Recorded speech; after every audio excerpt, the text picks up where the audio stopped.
created in the image. We were created in a divine image. There's something divine about how we were created versus how God created animals. Let me take it a step further, that when we were created on an eternal pattern, which is not true of anything else that was created in time and space. Man is the only created thing that God has designed to stay for eternity. All other created things are going to be done away with.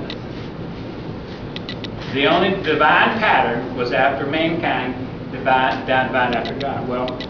But in essence, though, but since we are here, we do have some relationship biologically with the rest of creation. For instance, we are designed by God to live together in a common environment.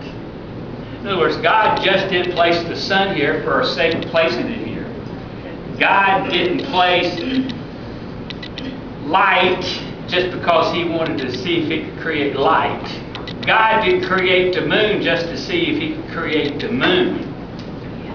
God didn't create air just to show that He could create air, but God created all things in a common relationship that they would coexist together, which I thought was rather interesting. So we have certain biological thoughts, ideas living together with plants. We create carbon dioxide and then create what? Oxygen. That's what we need. We have mutual exchange with plants because we eat them. We have mutual exchange with water because we drink it. We have mutual exchange with the sun and the moon and the other features of our world because we used our heat, we used our light. So we must fit into this biological environment, and therefore we are made out of the same stuff personally. We're all made out of the same stuff, really, animals, plants, but we are not we are not highly evolved apes. We're just not one step above an ape. We are transcendent in our significance because we have been literally cut off and carved as it was in the image of God. That's cool, isn't it? And so then this must describe some aspect of the human nature which we do not share with animals, such as self-consciousness. The difference between animals and us is that they are conscious, but they are not self-conscious. I was watching a show about strange relationships. Remember, Charity? And the strange relationship between different species.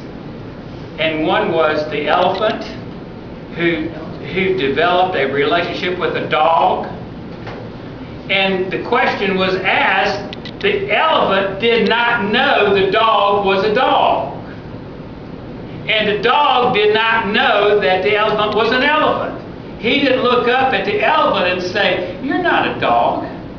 And the elephant didn't look down and see the dog and say, "Gee, you're not an elephant."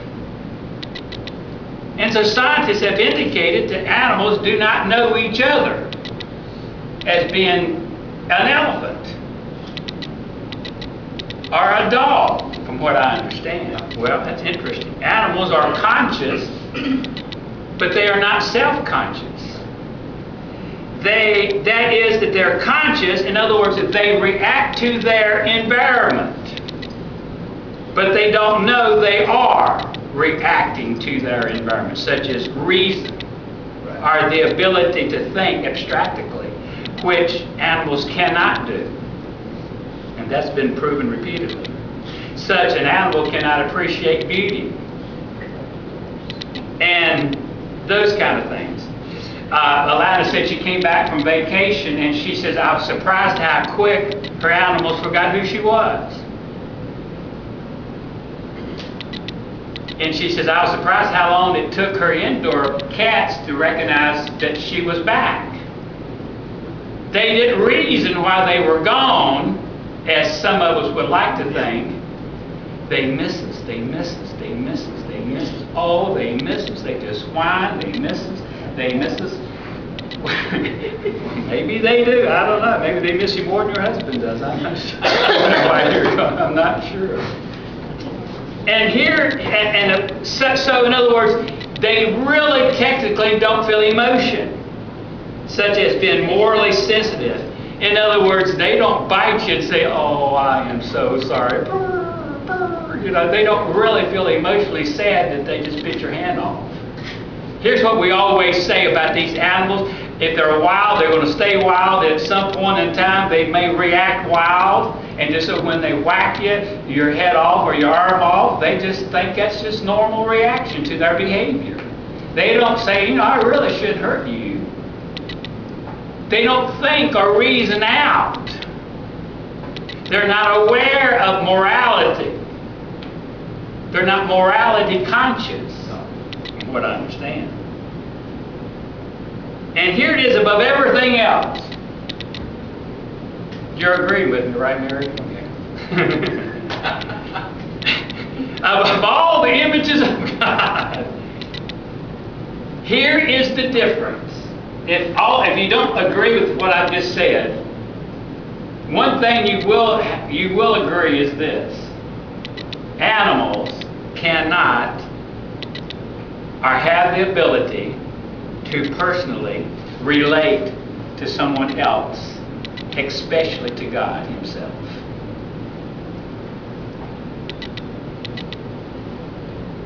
Animals are not conscious of an eternal life. I know that kind of bothers some of you. That will answer the question, does animals go to heaven? Animals are not aware that there's a heaven or a hell. They don't live thinking that maybe I better behave myself because God will take me to heaven if I'm nice, if I don't bite too many people. By the way, all animals are animals. They won't be in a heaven. Because they're not eternal. All animals are animals, whether it's a lion or a tiger or a dog or a cat, they're all animals. Okay? Now, being able to know Him, animals are not able to know God, but we are. Being able to love Him, being able to obey Him, being able to worship Him, and the purpose of God's creation for all eternity is to gather a group of people who are going to worship Him and obey Him. It's not about us. Heaven is not about us. Heaven is not created for us and our pleasure and our happiness. It's really for God's pleasure. It's for God's pleasure. We are there in God's pleasure. We are not going to live in heaven like we live down here as if God doesn't exist. So much of our living down here lives without considering God. We live most of our life down here without consideration of God's glory. Right? I mean, really. That's not the way it's going to be in heaven, where we can just go and ignore God's presence as if He doesn't exist. That just will not happen in heaven. Because that's not the purpose that God created eternity. Now, let me get to the real core of the image of God. Can be summed up in one word, and that's personal.